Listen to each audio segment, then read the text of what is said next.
Alrighty then, let's go ahead and get started. I'm just loading up MegaMek right now. And as soon as it gets loaded up, we'll go ahead and switch over so everybody can see what's going on. I hope that everybody's weekend is off to a great start. Let's go ahead and swap on over. Boop. Right there. Okay, so last time we left off, we just got done with 3 separate little missions. We got done with a prevent evac where we prevented some people from running away, a deep raid, as well as a defense. In one of these things, we had to run in and we had to destroy a dropship, which was less than ideal. Yeah, right here, deep raid. Destroy a dropship. Not ideal. Not great, especially when you're first starting off. We still have the Highlander that is not doing great. And yeah, overall, just not the best thing in the world. Let me go ahead and I think I got the cam set up so we can go ahead and get started. Hey, look at that. What's going on, everybody? Okay, so overall, the last time we left off, we were asking about, do we buy a mech? So let's take a look at that. So we had a couple, 1 or 2 units that we were taking a look at. Whoops, that was the wrong screen. Unit market. So we were looking at the Gladiator. Gladiator, medium mech, 55 tonner, BV 1291. It's a skirmisher. It's a 585 with 13 heat sinks. Got 152 armor, 91 internal structure. Decent amount of frontal armor so they can soak up just a little bit. A couple medium lasers, PPC, and an SRM6, so it can do a little bit of standoff work with the PPC as well as jump right in and toast you a little bit. It would gain some heat if it did a full jump and it fired its and it did a full alpha strike with both of its medium lasers and its SRM, and it would cook a little bit if it did a full jump with its PPC, but it can run and shoot its PPC or run and do its full short range package without too much of a problem. And last time we left off, I asked for anybody to let me know what they thought. Nobody said anything, so I'm going to do what I want. You know what? I'm going to buy it. I want to buy it because you know what? It just seems like it seems like a nice little mech to add to our repertoire here. We got 15 million C-Bucks or C-Bills. It's going to cost us 5.5. We have enough. We have enough that we can make that work. So I think we're going to go ahead and buy it. Boop. Okay, now we own it. It'll get here eventually. There it is. Hangar, Gladiator. Now, I don't know where we're going to put it, but we're going to put it someplace. But yeah, sorry. Take a look at something on the Discords here, and then we'll go from there. Anyways, so from there, we are towards the end of the month. It's May 29th. Also, as a side note, if you are watching on YouTube, go ahead. If you don't mind, if you enjoy the content, this is the 3rd episode, go ahead and subscribe. Maybe give this video a like. Maybe like the last couple. Let me know what you think. Go ahead and leave your comments. I'm really interested to hear. If you're here on Twitch, thank you for joining me. I really appreciate your time. Oh, no. I really appreciate your time. Anyways, so we are on the 29th of the month. Nobody is hurt. We are in a good spot. Let's go ahead and advance a day or 2 here. I should probably assign a tech to our brand new mech. It would do us no good at all to let it just wither away. Let's go ahead. We'll give it to a green mech. Yeah, it doesn't really have any quirks that we need to be concerned about, I don't think. Yeah, nothing that we need to be too concerned about. So let's go ahead and we will assign tech, not the ultra green, but the green one. And we'll go forward today. Let's see what happens. We do some maintenance. We do some more maintenance. Employee turnover. Nobody wants to leave. This is great. So I just got word there's an auction happening in the next few hours, Captain. Most of the lot is junk, stripped chassis, damaged gear. Nothing's worth our time, but there's a harasser missile platform, flamer version, not so hot, up for grabs that might be worth grabbing. Let's go ahead and take a look at it. So harasser is a 25-ton hover tank. I think that is like a 7.9 or a 7.10, something like that. It's got a flamer and 2 SRM4s. That's about it. Honestly, kind of a stinker, because if you get close enough that you're using the SRMs, you're going to be at close range with everything else. And oh, it's a 10-15. That's why it is. You're going to be at close range with everything else, even if you do a full flanking speed of 15. So you've got, a +4 modifier to the to hit. You're still looking at like a 6 to hit with a lot of mechs, maybe a 7 to hit. And when you're in a hover platform, that is just bad news bears all around. I don't want it. We're gonna pass on that one. All right, so we got paid. We've got some units on the unit market. Let's see what we got now. Is there anything new, anything interesting, exciting? So we've got a Scorpion, medium tank, 55-tonner, 1019 BV. It's also a skirmisher. Not nearly the armor that we have in the Gladiator that we just got. It's got okay frontal armor. The center torso can take a beating. It's got a PPC and SRM6. That's it. So it does not have... It has less armament than the Gladiator we just got. It is a quad, though, which is kind of neat. So it's a quad. It's got 4 legs as opposed to the 2 for the bipeds, but so it's going to be harder to knock over. It's got a couple of other things going along with it. I just don't think it's worth it. We've got a Stalker, which you always got to love a good Stalker. It's a 85-tonner with 3.5 movement, 20 heat sinks, a couple LRM-10s, 4 medium lasers, a couple large lasers, a couple SRM-6s. Stalkers are great, especially once you get outside the Succession Wars and you start getting into the double heat sink land. They get wild. We've got another Stinger, yet another Warhammer, another Stinger, and a Warhammer, a Cyclops. I think we had one of those last month. A couple of medium lasers, LRM-10, AC-20, SRM-4. It wouldn't be bad. It's a little bit faster than the Stalker, a little bit faster than a lot of the other assault mechs. That the AC-20 can do just a world of hurt, but it's only got 160 armor, which is somewhat concerning with an assault mech, that you have to run up right next to somebody and smack them with an AC-20. Got a Locust, Vindicator, which I don't mind Vindicators. Those are fine. They're not super fast, but they got the PPC and LRM so that they can stand off. These are the mechs that you just like stand off a ways away at max range and you just plink away at things. Wasp, a Whitworth, which I'm trying to remember. Oh, that's right. Yeah. So 464 with 10 heat sinks. The downside with this is that you can run and dump your LRM-10s, but if you are getting close enough that you're using your medium lasers, you're going to start getting hot really fast. And then, of course, Wasp, Locust, Javelin. Javelins are great. Javelins and Jenners are some of my favorites.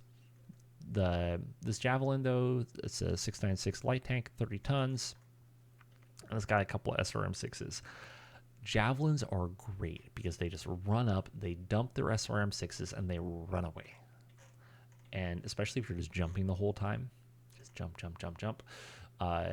you can get pretty hot, but you can do a whole lot to somebody too. And you can jump in, dump some SRM-6s for 1 or 2 turns, and then jump out. Hopefully they don't hit you because you have no armor. They can be really nice though. We'll keep that one in our back pocket. Okay, let's move on. So briefing room, we don't have a whole lot going on. Area of operations. Why don't we go ahead and, just for funsies, we'll go ahead and drop a patrol out there. And And where do we want that gladiator to go? I think it probably needs to go into Bakerlands. Because Bakerlands right now has the Archer, Shadowhawk, Blackshock, and Rifleman.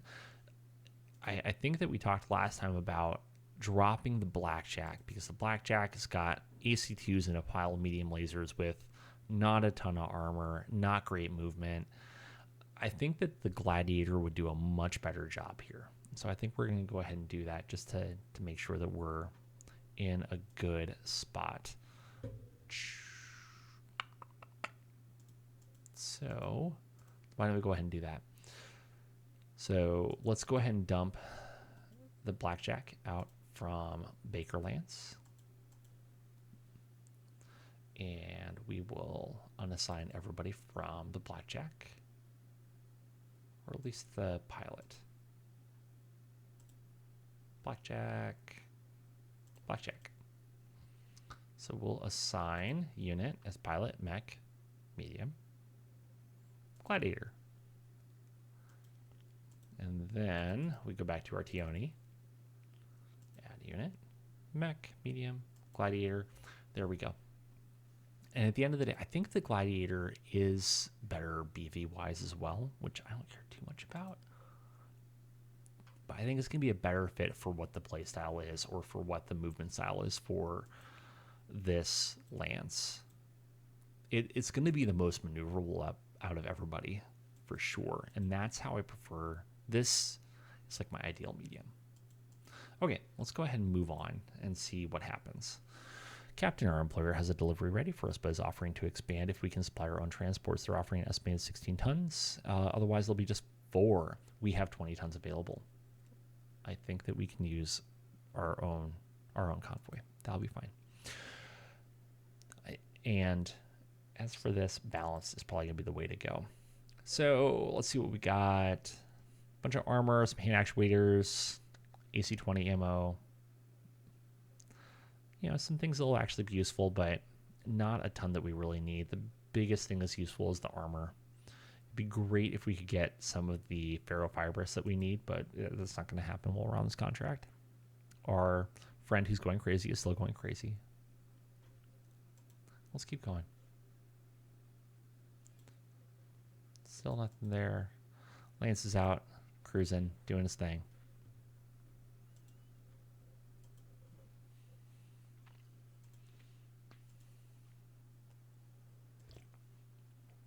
So more maintenance, more one person going crazy, and that's fine. What are you going to do?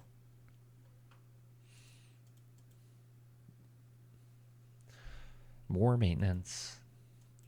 You know, this is the more boring-ish part to when you're on these contracts is you're just sitting, you're waiting for something to happen. But I mean, it's how life with a military operation goes. You're sitting around, you're waiting for something to happen, then something happens, and everything goes to chaos and mayhem.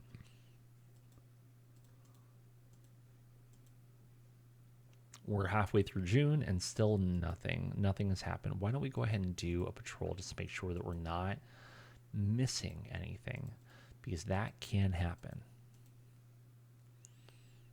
You know, it's important to make sure that you're patrolling your zones, making sure that you're keeping eyes on, and also making sure that you let the enemy know that you're there, that they cannot move in the area without you knowing about it. Oh, we have another birthday. That's great. Somebody turned 18. Yet more maintenance. Okay, it's definitely a new... Oh, we got a scenario. Frontline breakthrough. Okay, what do we got? Frontline breakthrough right there. This is a turning point, so we need to actually pay attention. You are tasked with penetrating the enemy's main battle line and advancing beyond their position. The enemy has committed significant force to the sector, making this a high-risk operation. Your primary objective is to reach the far edge of the engagement zone with at least 50% of your forces intact. If direct passage is impossible, an alternative path to victory is available. Routing the enemy by destroying at least 50% of their forces. Expect heavy resistance, as the enemy will not yield ground easily. Their forces are well positioned to block your advance. And delaying tactics may be used to slow you down.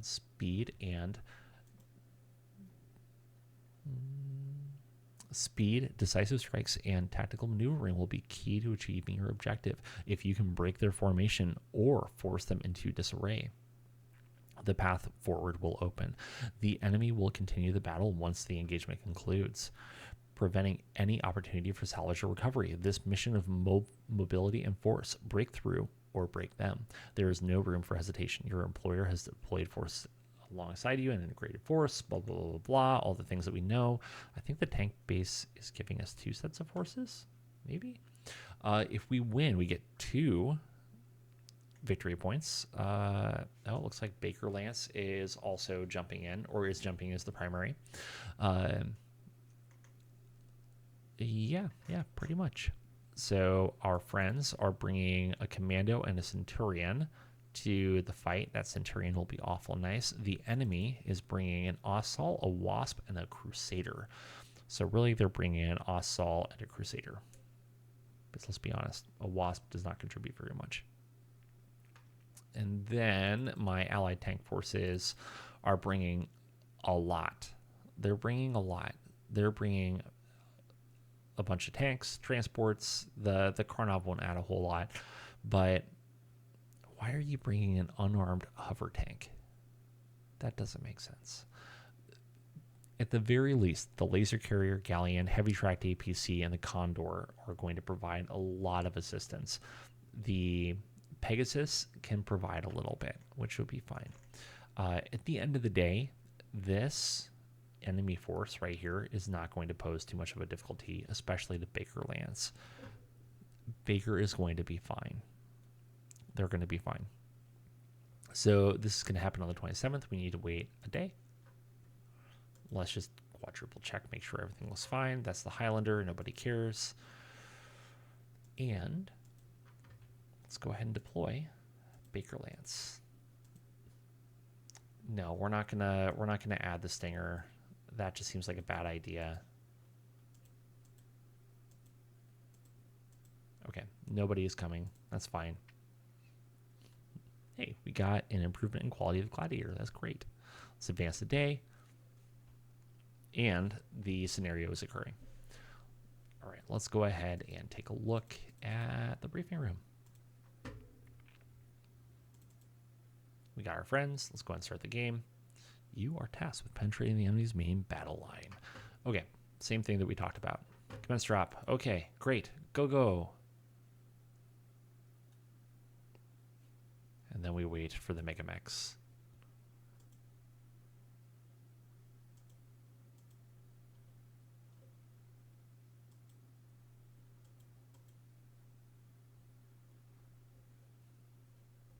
And then we wait.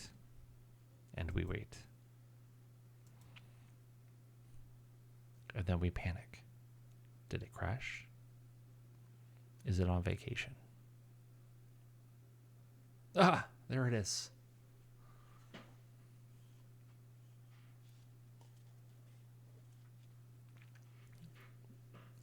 I mean, when just my BV is twice what the enemy's BV is, and that's not including any of our allies, it's going to be a rough time for them, in my humble opinion.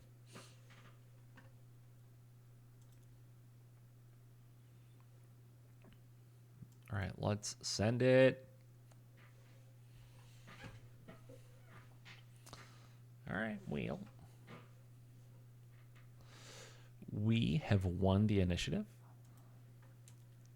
Doesn't mean a whole lot right now. Let's go ahead and get everything set up so that everybody can see the things, maybe. Don't need that much space.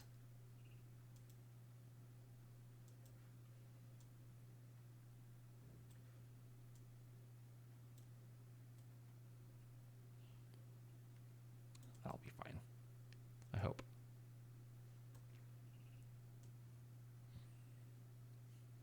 All right, so the main goal here is going to be that we punch through and we make the things happen.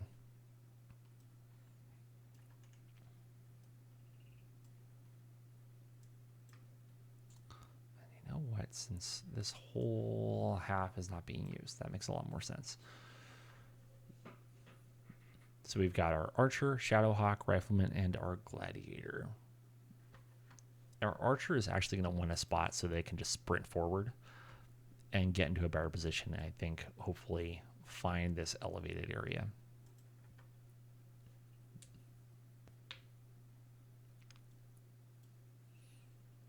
And honestly, trying to just close the distance is probably going to be the right move here.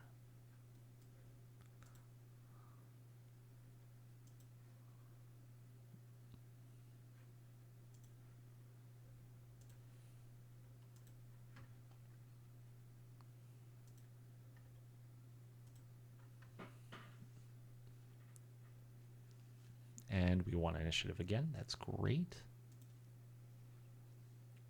So if you didn't know, winning initiative actually means that you go second. Why would you want to go second? Because you can react to whatever the other person is actually doing. And so with that, you get to really dictate how the battle is going to go more than if you're the one who's going first. If you're the one who's going first, then you're hoping that somebody is going to follow along with what you're doing. But if you're going second, you can see what the other person does, react to it, and hopefully do things like jump in right behind them and just unload into their back. I don't know. Seems like a good idea. So let's sprint forward. Nobody's going to be really shooting this turn, and so we can just sprint forward and kind of go with reckless abandon. And coming into woods like this is where having jump jets can be really nice.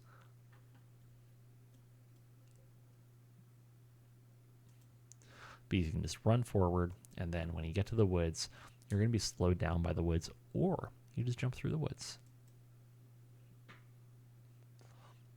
And then by jumping, you increase what that modifier is to hit against you. Oh, look, that's adorable. They uprooted a tree to use as a club.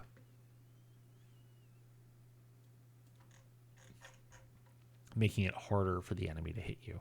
It does make it harder for you to shoot, but not nearly as hard as it does for them to hit you. Okay.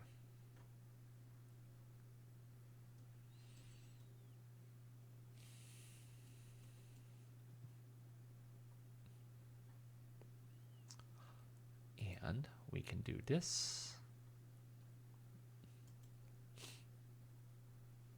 Can we? Yes, we can turn like that.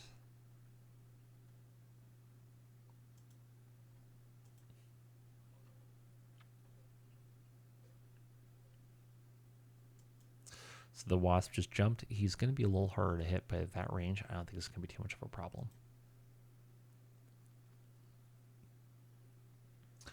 You can't hit anything, but my Shadowhawk and my Gladiator should be able to do things.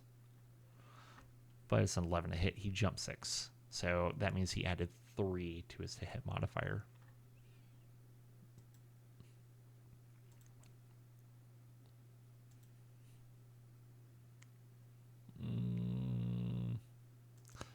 You miss 100% of the shots you never take.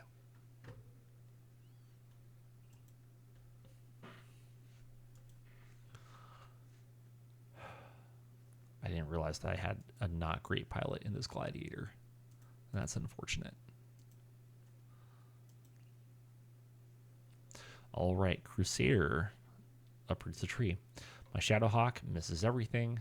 Their Wasp also misses everything. The Gladiator misses everything. Everyone missed with all the things. No one can hit. The Wasp is at 1 heat, and everybody else is 0. And we have 1 initiative once again.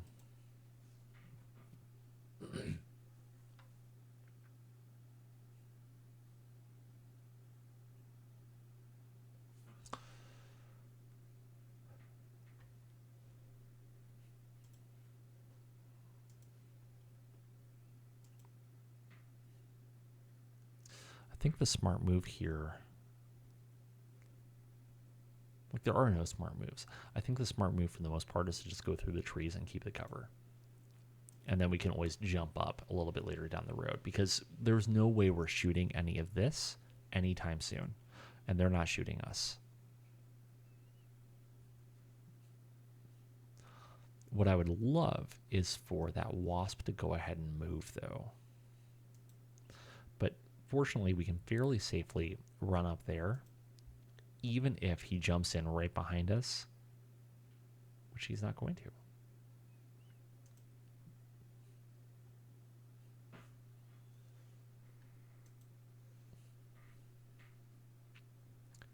Interesting. Very interesting. Well, at the very least, we can give him a present. Not, you know, a great present, but a present.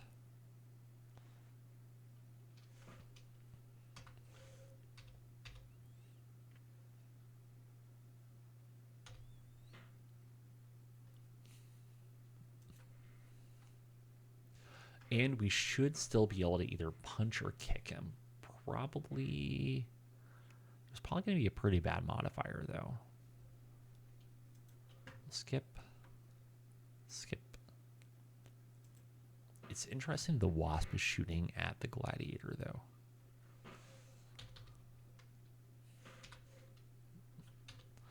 And these 11s to hit suck. All right, so the rifleman misses on 11s. Wasp also misses. Commando does manage to hit the wasp on an 11 with his medium laser. Left arm takes a critical hit to the hand.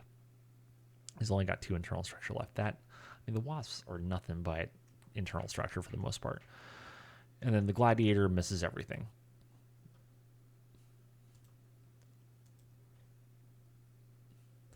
Do you risk it? Do you not? I think that you have to. In cases like this, even though you only have a 15% chance, if you can immobilize them, the wasp hits, rifleman misses, rifleman stays standing. But if we would have hit him, that pretty much would have taken out his leg, which meant he couldn't jump, he couldn't do anything, he's stuck. And that takes one of their 3 mechs out, which is fantastic.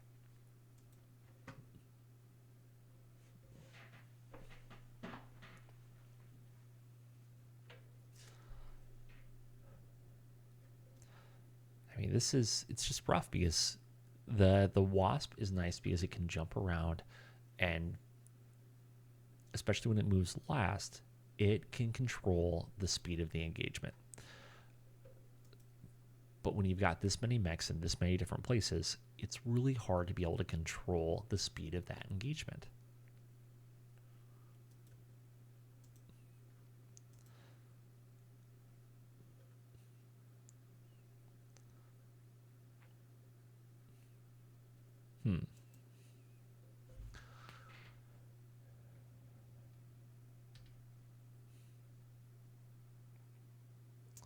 That is tough.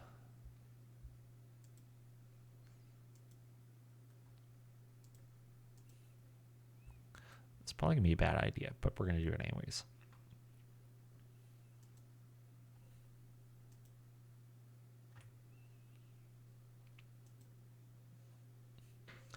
I mean, mediums to hit, just that is not ideal. Or 11s to hit, that's not ideal. That's not the greatest thing in the world. So we'll go ahead and skip that. You can't hit anything. And you are 12s to hit. I mean, we can try. I mean, there's worse chances than 3%. There are a lot better chances, but there are worse chances. All right, Archer misses. Wasp hits with an SRM2 against the Archer. That's unfortunate. The left arm takes 2 damage. The Gladiator misses with everything. Oof.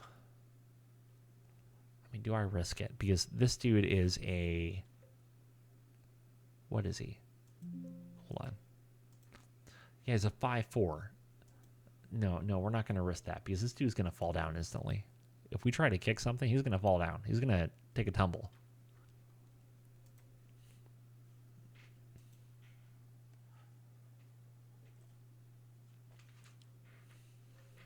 Well, our friends are here, which is neat. I would really appreciate it if...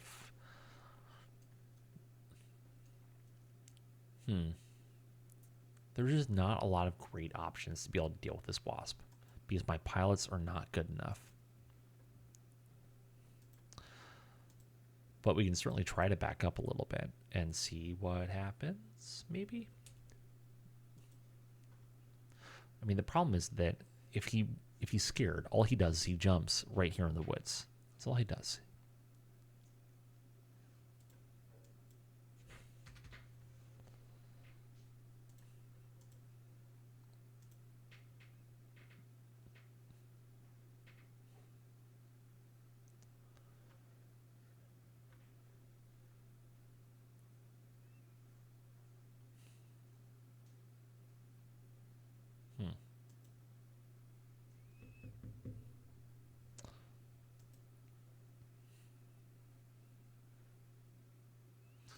We have a lot of bad options.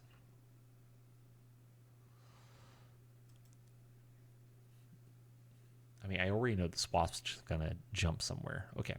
Yeah, he jumped away and he jumped behind the archer.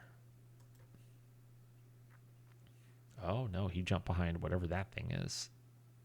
The Centurion. So, I mean, nobody can do anything.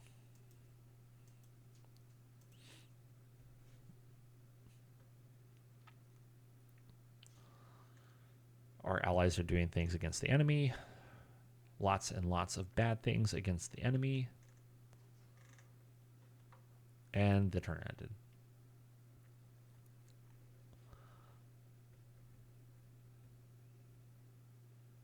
And the Centurion got kicked. Good for him. Good for the Centurion.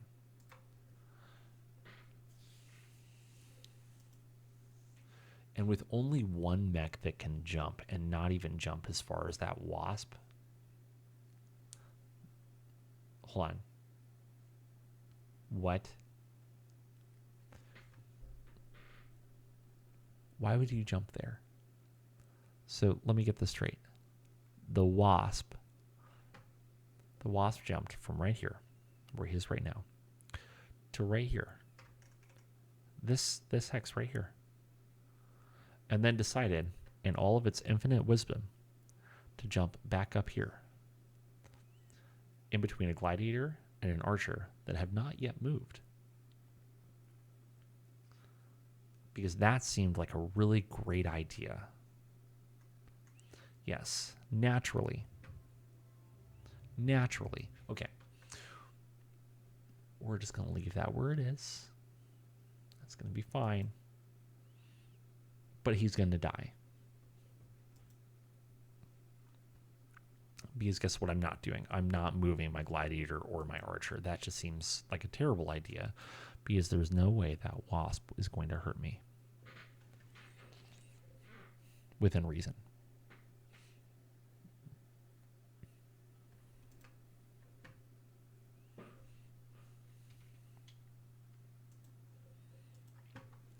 All right, friends, I'm going to just turn off the camera while I have a little snacky snack. We're going to demolish a wasp, and then I'll be right back. But the game will continue.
All right, I'll stop stuffing my face for 1 second to say.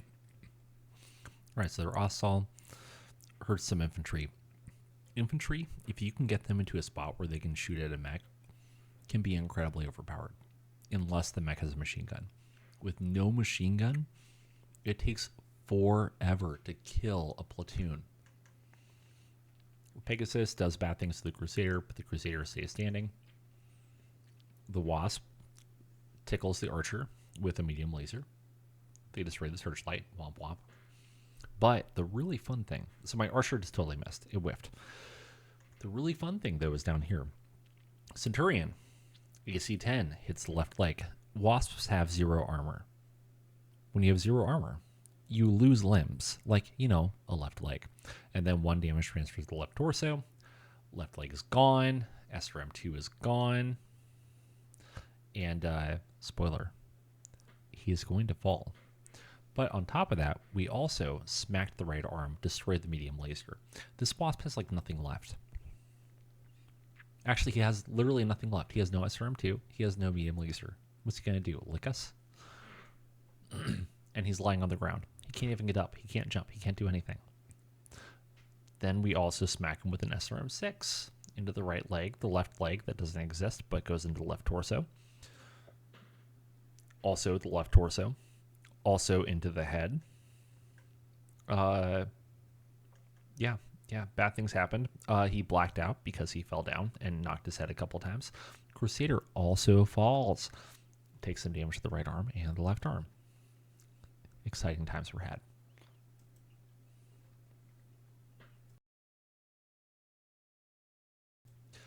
And I was always told never kick a guy while he's down, but I'm going to kick a guy while he's down. Twice.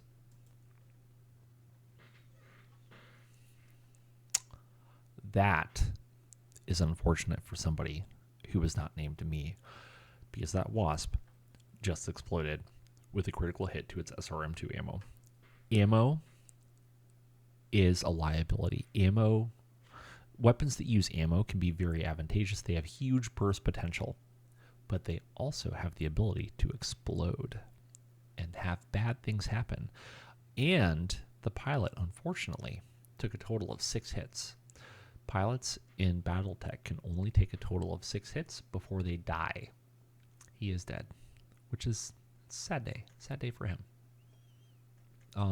There's not very much left of that Wasp.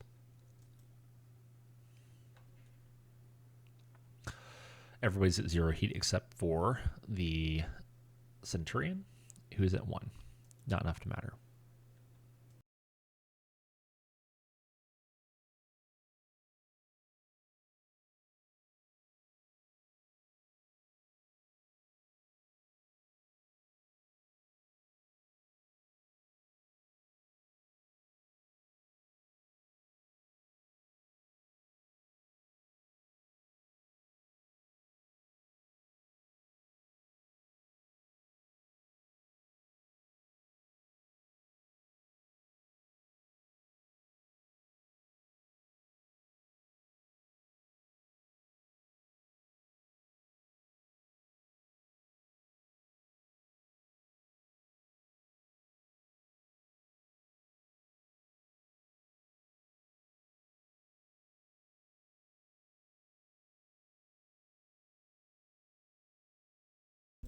All right, one delicious snack later. So that demonstrates one of the really big advantages to being able to jump. You know, the rifleman has to come down here, and the fastest way for him to get engaged in the battle is for him to go backwards and run all the way around, because he doesn't have to run through the woods. Versus these two dudes, who they can just hop their way on over. And my gladiator is going to be engaged in the battle in 3 turns, 2 turns, something like that. And my archer is going to be 4 turns just to get someplace where he can do anything, assuming that they don't end up over here. If they come down at this little dip, he's going to be 5 turns before he does anything.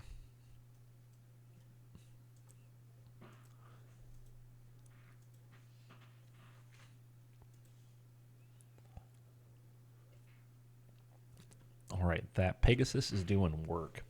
So medium laser smacks the left arm, all the armor is gone. An SRM-6 hits with 4 of the missiles actually making contact on the center torso, right leg, center torso, and right arm. All that armor is intact. And the other SRM-6 hits 4 out of 6 missiles hitting on the center torso, right arm, left torso, and left leg. However, the Crusader smacks the Hunter Light support tank, destroying the engine, making it immobile.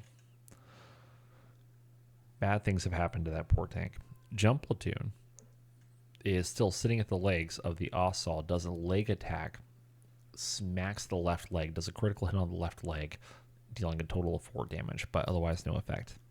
Hunter Light support tank throws an LRM-20, needs a 9, rolls a 6, doesn't do well. The Crusader takes 20 damage and stays standing. The Ossaul tries to step on the troops, but fails because he needed a 9. And because he missed, he had to make a check, and he succeeded. Everybody is effectively at 0 heat, except for the Crusader, who is at 9, or at 6. Dyslexia hitting hard. We lose initiative hard. Well, actually, our allies lose initiative. We win initiative. So, team as a whole, here's the initiative. 3, 2 plus 1. Our initiative was 11. So we won. The enemy's initiative was 9. However, our friends rolled a 3 and a 5. Sad day. Doesn't really matter too much for us right now, though, because we're just trying to get to where the fight is happening.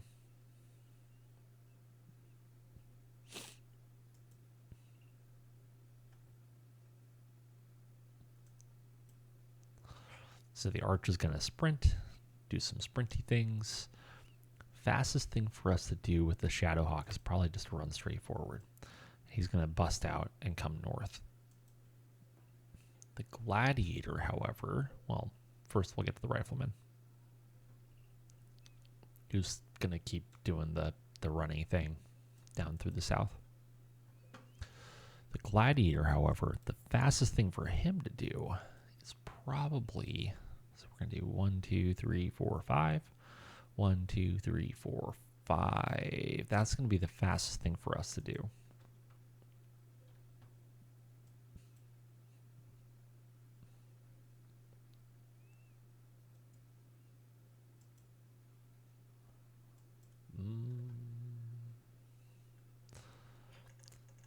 People did checks.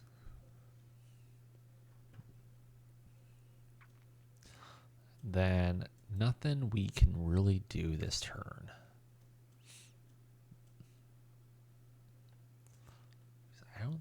The only thing I could have done was do some of the indirect fire from the archer, but I already kind of hit done, so it's too late. My bad. Oh, bad things happened. Very bad things just happened.